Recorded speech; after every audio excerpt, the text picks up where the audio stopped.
बँका, पतसंस्था, finance company आणि वित्तीय संस्थांच्या मनमानी कारभाराला आळा घालण्यासाठी तसंच शेतकरी आणि कर्जदारांना न्याय मिळवून देण्यासाठी महाराष्ट्र लोकाधिकार समितीच्या शाखा गावागावात स्थापन झाल्या पाहिजेत.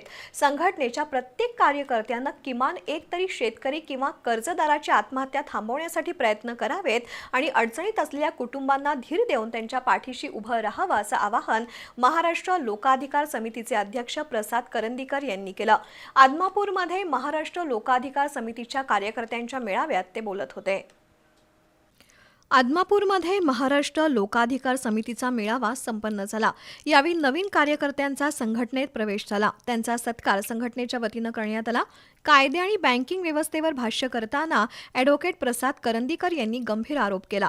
ज्या लोकांना आपण कायदे बनवण्यासाठी निवडून देतो त्यांच्याच बँका आहेत. त्यामुळे अनेकदा पारित होणारे कायदे आणि परिपत्रकं ही बहुतांश बँकांच्या बाजूनं झुकलेली असतात.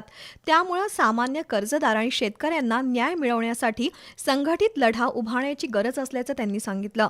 यावेळी संघटनेचे नेते योगेश वाघमारे यांनीही मार्गदर्शन केलं. संघटनेचे पदाधिकारी किंवा शेतकऱ्यांवर कुठेही अन्याय होत असेल तर महाराष्ट्र लोकाधिकार समिती त्यांच्या पाठीशी खंबीरपणे उभी राहील. घाबरू नका, संघटित व्हा असं आवाहन वाघमारे यांनी केलं.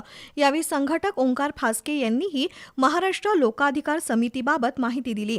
मेळाव्याच्या शेवटी शेतकरी आत्महत्या रोखण्यासाठी जनजागृती मोहीम, कायदेशीर मार्गदर्शन शिबिरं आणि प्रत्येक गावात लोकाधिकार समितीची शाखा स्थापन करण्याचा संकल्प करण्यात आला. मेळाव्याला संघटक ओंकार फास्के, नंदकुमार लोखंडे, विक्रमसिंह नावडकर, ॲडव्होकेट सुप्रिया शिरदाळे, राजश्री जेवरे, प्रवीण अकुर्डे, हमीद भाई, निलेश भाट, संग्राम मांगोरे, विजय कांबळे, सूरज फराकटे, नदीम बागवा, नंदकिशोर सुतार, सौरभ कवडे, निरंजन कुंभार उपस्थित होते.